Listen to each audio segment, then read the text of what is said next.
Lord. ಯೇಸು ಕ್ರಿಸ್ತನ ಅತ್ಯುನ್ನತವಾದಂಥ ಶ್ರೇಷ್ಠವುಳ್ಳ ನಾಮದಲ್ಲಿ ನಿಮ್ಮೆಲ್ಲರಿಗೂ ನಮ್ಮ ಜೀಸಸ್ ಲವ್ಸ್ ಪ್ರೇಯರ್ ಮಿನಿಸ್ಟ್ರೀಸ್ ಮೂಲಕ ಶುಭ ವಂದನೆಗಳನ್ನ ಸಲ್ಲಿಸ್ತಾ ಇದ್ದಾನೆ. ದೇವರು ನಮ್ಮನ್ನು ಬಹಳವಾಗಿ ಪ್ರೀತಿಸಿ ತನ್ನ ಅಪಾರವಾದ ಕರುಣೆ, ದಯೆ, ಕೃಪೆಯ ನಿಮಿತ್ತವಾಗಿ ನಮ್ಮನ್ನು ದಿನ ದಿನ ನೂತನ ದಿನವನ್ನು ಒದಗಿಸಿಕೊಡುತ್ತಾ ಸಜೀವವಾಗಿರಿಸ್ತಾ ಇದ್ದಾರೆ. ಆಮೇಲೆ ಅನೇಕರು ಈ ಮುಂಚಾನೆಯನ್ನು ಕಾಣಲಿಕ್ಕೆ ಸಾಧ್ಯವಾಗಿಲ್ಲ. ಅನೇಕರು ಈ ಮುಂಚಾನೆ ನೋಡಿದ್ದರೂ ಕೂಡ ಅನೇಕ ವಿಪರೀತವಾದ ಮಾನಸಿಕವಾದ ಗಾಯಗಳಿಗೆ ಒಳಗಾಗಿ ಅಥವಾ ಮರಣದ ಹಾಸಿಗೆಯಲ್ಲಿ ಅನೇಕರು ರೋದನೆ ಪಡ್ತಾ ಇದ್ದಾರೆ. ಆದರೆ ನಿನ್ನನ್ನು ನನ್ನನ್ನು ದೇವರು ಸಜೀವವಾಗಿರಿಸಿ ಆರೋಗ್ಯಕರವಾಗಿರಿಸಿ ಒಂದು ಕ್ಷೇಮವನ್ನು ಒದಗಿಸಿ ಕೊಟ್ಟು ಈ ದಿನವನ್ನು ಪ್ರಾರಂಭಿಸಲಿಕ್ಕೆ ದೇವರು ಕೃಪೆ ಕೊಟ್ಟಿದ್ದಾರೆ. ಆಮೇಲೆ ಹಾಗಿದ್ರೆ ದೇವರು ಈ ದಿನ ನಮಗಾಗಿ ಏರ್ಪಡಿಸಿದಂಥ ವಾಗ್ದಾನ ವಾಕ್ಯವನ್ನು ನಾವು ಧ್ಯಾನಿಸೋಣ. ಧರ್ಮೋಪದೇಶಕಾಂಡ 28ನೇ ಅಧ್ಯಾಯ 14ನೇ ವಚನ. ನೀವು ಎಲ್ಲರಿಗಿಂತಲೂ ಮೇಲಣವರಾಗಿರುವಿರೇ ಹೊರತು ಕೆಳಗಣವರಾಗಿರುವುದಿಲ್ಲ. Amen, hallelujah. ದೇವರಿಗೆ ಮಹಿಮೆ ಉಂಟಾಗಲಿ. ಹೌದು ಪ್ರಿಯರೇ, ದೇವರು ಅದ್ಭುತವಾಗಿ ನಡೆಸ್ಕೊಂಡು ಬರ್ತಾ ಇದ್ದಾರೆ. ಆಮೇನ್. ಕಳೆದ ವರ್ಷದಲ್ಲಿ ನಮ್ಮ ಜೀವನ ಯಾವ ರೀತಿ ಇತ್ತು ಎಂಬುದಾಗಿ ಒಂದು ಬಾರಿ ನಾವು ಜ್ಞಾಪಿಸಿಕೊಂಡ್ರೆ ಅನೇಕ ಪರಿಸ್ಥಿತಿಗಳಲ್ಲಿ, ಅನೇಕ ಸಂದರ್ಭಗಳಲ್ಲಿ, ಅನೇಕರ ಮನುಷ್ಯರ ಮುಂದೆ ನಾವು ಕೆಳಗಣರಾಗಿರ್ತಿದ್ವೇನೋ. ಅನೇಕರ ಮನುಷ್ಯರ ದೃಷ್ಟಿಯಲ್ಲಿ ನಾವು ಏನು ಅಲ್ಲದವರಾಗಿದ್ವಿ ಅನಿಸುತ್ತೆ. ಅನೇಕರು ನಮ್ಮನ್ನು ಯಾವುದಕ್ಕೂ ಬಾರಲ್ಲ ಎಂಬುದಾಗಿ ಅನ್ನುವಂಥ ಒಂದು ಅನುಭವ ನಮಗಾಗಿರ್ಬೋದು. ಯಾವುದಕ್ಕೂ ಬರಲ್ಲ ಅನ್ನುವ ಸ್ಥಿತಿಯ ರೀತಿಯಲ್ಲಿ ನಮ್ಮೊಟ್ಟಿಗೆ ಮಾತನಾಡಿರ್ಬೋದು. ನಾವೇನೇ ಶ್ರಮೆ ಪಟ್ಟರೂ ಕೂಡ ಆ ಒಂದು ಅನುಭವ ನಮಗಾಗಿರ್ಬೋದು. ಆಗಿದೆಯಾ ನಿಮಗೆ?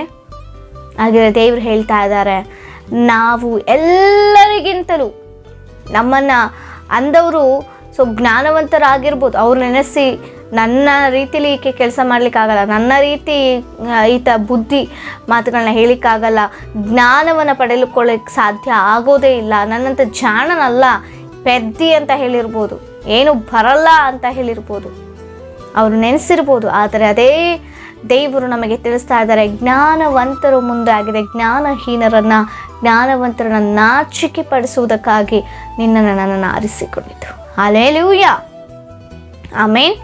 ದೇವರಿಗೆ ಮಹಿಮೆ ಉಂಟಾಗಲಿ. ಕೆಲವೊಂದು ಕೆಲಸಗಳನ್ನು ಮಾಡುವಾಗ ಅದರ ಜ್ಞಾನ ಅರಿವು ನಮಗಿಲ್ಲದಿದ್ದಾಗ ಅನೇಕರು ನಮ್ಮನ್ನು ಬೈದಿರಬಹುದು, ಅನೇಕರು ಕೀಳಾಗಿ ಮಾತನಾಡಿರ್ಬೋದು, ಏನು ಗೊತ್ತಿಲ್ಲ ಅಂತ ಹೇಳಿ ಮಾತನಾಡಿರ್ಬೋದು. ಗೊತ್ತಷ್ಟು ಮಾಡಿದಾಗ್ಯೂ ಕೂಡ ಅದರ ಫಲ ನಮಗೇನು ಬರಲ್ಲ ಅಂತಲೇ ಹೇಳುವ ರೀತಿಯಲ್ಲಿ ಇರ್ಬೋದು. ಅಂಥ ಅನುಭವ ನಿಮಗಾಗಿದೆಯಾ? ಹಾಗಿದ್ರೆ ದೇವರು ನಮ್ಮೊಟ್ಟಿಗೆ ಮಾತನಾಡ್ತಾ ಇದ್ದಾರೆ. ಎಲ್ಲರಿಗಿಂತಲೂ ನಾವು ಮೇಲಣವರಾಗಿರ್ತೇವೆ ಹೊರತು ಕೆಳಗಣರಾಗಿರುವುದಿಲ್ಲ. ಆಮೇಲೆ ಉನ್ನತವಾಗಿ ದೇವರು ನಿಲ್ಲಿಸ್ತಾರೆ ಪ್ರಿಯರೇ, ಅದ್ಭುತವಾಗಿ ದೇವರು ನಡೆಸ್ತಾರೆ. ಆದರೆ ನಾವೇನು ಮಾಡಬೇಕು ಗೊತ್ತಾ? ಅಯ್ಯೋ ಅವ್ರು ಆ ರೀತಿ ಇದ್ದಾರೆ, ಅವ್ರು ಹಿಂಗೆ ಜ್ಞಾನ ಹೊಂದ್ಕೊಳ್ಬೋದು, ಅವ್ರು ಎಷ್ಟು ಐಡಿಯಾ ಮಾಡಿದಾರಲ್ಲ, ಹೇಗಿದೆಲ್ಲ ಸಾಧ್ಯ ಅಂತೇಳಿ ಅವರ ಬಳಿ ಹೋಗಿ ಹೇಗೆ ಮಾಡಿದ್ರಿ ಇದೆಲ್ಲ ಹೇಗೆ ಸಾಧ್ಯ ಅಂತ ಕೇಳುವುದಲ್ಲ. ದೇವರ ಬಳಿಗೆ ಬಂದಪ್ಪ, ಅವರು ಅದನ್ನು ಮಾಡಲಿಕ್ಕೆ ಜ್ಞಾನ ಅವರಿಗಿದೆ, ಅದರಿಗಿಂತ ಉನ್ನತವಾಗಿ ಮಾಡಲಿಕ್ಕೆ ನನಗೆ ನಿನ್ನ ಪರಲೋಕ ಜ್ಞಾನ ಬೇಕು. ಆಮೇನ್. ಅಪ್ಪ, ನಾನೇನೇ ಮಾಡು, ನಿನ್ನ ನಾಮ ಘನ ಹೊಂದಬೇಕು ಸ್ವಾಮಿ. ಅಪ್ಪ, ನೀವು ಘನ ಪಡಬೇಕು, ನೀನು ಮಹಿಮೆ ಹೊಂದಬೇಕು. ಆ ರೀತಿ ಜ್ಞಾನವಂತನಾಗಿ ನನ್ನನ್ನು ನಡೆಸು ಸ್ವಾಮಿ. ಬುದ್ಧಿವಂತನಾಗಿ ಶಿಷ್ಟನಾಗಿ ನಡೀಲಿಕ್ಕೆ ಸಹಾಯವನ್ನು ಮಾಡು. ಆಮೇನ್. ಯಾವ್ಯಾವ ಸಂದರ್ಭದಲ್ಲಿ ಕೆಲಸಗಳನ್ನ ಮಾಡ್ತಾ, ಕೆಲಸ ಉದ್ಯೋಗದಲ್ಲಾಗಿರ್ಬೋದು, ಮನೆಯಲ್ಲಾಗಿರ್ಬೋದು, ಗಂಡ ನಿಮಗೆ ಏನೇ ಬೈದಿರ್ಬೋದು, ಏನು ಬರಲ್ಲ ಅಂತ, ಹೆಂಡತಿ ಏನೋ ಎಷ್ಟೇ ಹೇಳಿದ್ರು ನಿಮಗೆ ಏನು ಗೊತ್ತೇ ಆಗಲ್ಲ, ಬುದ್ಧಿನೇ ಇಲ್ಲ ಅವ್ರು ನೋಡಿ ಅಂತ ಹೇಳಿರ್ಬೋದು. ತಂದೆ ತಾಯಿಗಳು ಮಕ್ಕಳನ್ನ ಅನ್ಬೋದು, ನೋಡು ಅವರು ಆ ಪಕ್ಕದ ಮನೆ ನೋಡಿ ಎಷ್ಟು ಜ್ಞಾನವಂತರು, ನೀನು ಇದೆಯಾ ಏನು ಗೊತ್ತಿಲ್ಲ ಅಂತ ಹೇಳಿರ್ಬೋದು. ಕೆಲವೊಂದು ನಾವು ಕೆಲಸಗಳನ್ನ ಮಾಡುವಾಗ, ಆದರೆ ಆ ಜ್ಞಾನ ಮನುಷ್ಯರಿಂದ ಬರಲಿಕ್ಕೆ ಸಾಧ್ಯವಿಲ್ಲ. ನಾವೇನೇ ಮಾಡಿದ್ರು ಆ ಜ್ಞಾನ ದೇವರಿಂದ ಬರಲಿಕ್ಕೆ ಸಾಧ್ಯ. ಅದಕ್ಕೆ ದೇವರ ಸಮ್ಮುಖದಲ್ಲಿ ಕೂರ್ಬೇಕಪ್ಪ, ನನ್ನ ಈ ರೀತಿ ಅಂತಿದ್ದಾರೆ, ನಾನು ಯಾವುದಕ್ಕೂ ಬಾರುವುದಿಲ್ಲ ಎಂಬುದಾಗಿ. ಅಪ್ಪ, ಆ ಕೆಲಸ ನನಗೆ ಮಾಡಲಿಕ್ಕೆ ಸಾಧ್ಯ ಇಲ್ಲ ಎಂಬುದಾಗಿ ನನಗೆ ಗೊತ್ತಿಲ್ಲ ಸ್ವಾಮಿ ನಿಜವಾಗಿಯೂ, ಆದರೆ ಅದನ್ನು ಮಾಡಲಿಕ್ಕೆ ಜ್ಞಾನ ಕೊಡು ಸ್ವಾಮಿ. ನಾನು ಕೀಳಾಗಿ ಮಾಡಲ್ಪಟ್ಟೆ ಸ್ವಾಮಿ. ನಾನು ಕೆಳಗಿನವರಾಗಿ ಹೋಗ್ಬಿಟ್ಟಿದ್ದೀನಿ ಮನುಷ್ಯರ ಮುಂದೆ. ಆದರೆ ನೀನು ನೆನೆಸಿಕೊಂಡ್ರೆ ನಿನ್ನ ಒಂದು ನೋಟದಲ್ಲಿಯೇ, ನಿನ್ನ ಒಂದು ಮಾತಿನಲ್ಲಿಯೇ ಅಪ್ಪ ನೀನು ನನ್ನ ಉನ್ನತವಾಗಿ ನಿಲ್ಲಿಸಲಿಕ್ಕೆ ಶಕ್ತರು. ನಿನ್ನ ಮಹಿಮೆಗೋಸ್ಕರವಾಗಿ ಅಪ್ಪ ನನಗೆ ಮೇಲಣವರಾಗಿರುವಂಥ ರೀತಿಯಲ್ಲಿ ನನ್ನ ನಿಲ್ಲಿಸಲಿಕ್ಕೆ ಶಕ್ತನು ಸ್ವಾಮಿ. ಆ ಜ್ಞಾನವನ್ನು ನನಗೆ ಕೊಡು, ಆ ಆಸಕ್ತಿ ನನಗೆ ಕೊಡು. ಮನುಷ್ಯರಿಗೆ ಕರ್ತನೆ ಅಪ್ಪ ಅಸಾಧ್ಯವಾದರೆ ನಿನ್ನಿಂದ ಸಾಧ್ಯವಲ್ಲ ಸ್ವಾಮಿ, ನನ್ನನ್ನು ನಡೆಸು ಎಂಬುದಾಗಿ ದೇವರ ಸಮ್ಮುಖದಲ್ಲಿ ನಾವು ಮೊರೆ ಇಡುವಾಗ ಆ ಒಂದು ಹಳೆಯ ವರ್ಷದಲ್ಲಿ 23ನೇ ವರ್ಷದಲ್ಲಿ ನಾವು ಏನೆಲ್ಲ ಕೆಳಗಿನವರಾಗಿರುವಂತೆ ಸೈತಾನ ನಮ್ಮನ್ನು ತಿಳಿದು ಹಾಕಲಿಕ್ಕೆ ಪ್ರಯತ್ನ ಪಟ್ಟನು, ಅದೇ ಒಂದು ವಿಚಾರಗಳಲ್ಲಿ, ಅದೇ ಬಲಹೀನತೆಯಲ್ಲಿ, ಅದೇ ಕೆಲಸ ಮಾಡಿದ ಸ್ಥಿತಿಯಲ್ಲಿ ನಮ್ಮನ್ನು ಈ 2024ನೇ ಈ ನೂತನ ವರ್ಷದಲ್ಲಿ ಆ ಯಾವ ಮನುಷ್ಯರು ನಮ್ಮನ್ನು ಕೀಳಾಗಿ ನೋಡಿದ್ರೋ, ನಿನಗೇನು ಬರಲ್ಲ ಎಂಬುದಾಗಿ ಹೇಳಿದ್ರೋ ಅವರೇ ಎಲ್ಲವೂ ಕಲಿತಿದ್ದೆ ಎಂಬುದಾಗಿ ಉನ್ನತವಾಗಿ ನಿಲ್ಲಿಸಿ ದೇವ್ರನ್ನ ಮಹಿಮೆ ಪಡಿಸುವಂಥ ರೀತಿ ದೇವರು ಮಾಡಲಿಕ್ಕೆ ಶಕ್ತನು. ನಾವು ಪ್ರಾರ್ಥನೆ ಮಾಡಬೇಕು, ನಾವು ಆಸಕ್ತಿ ಉಳ್ಳವರಾಗಬೇಕು, ನಾವು ಮುಂದೆ ಹೆಜ್ಜೆ ಹಾಕುವಂಥ ರೀತಿಯಲ್ಲಿ ಇರಬೇಕು.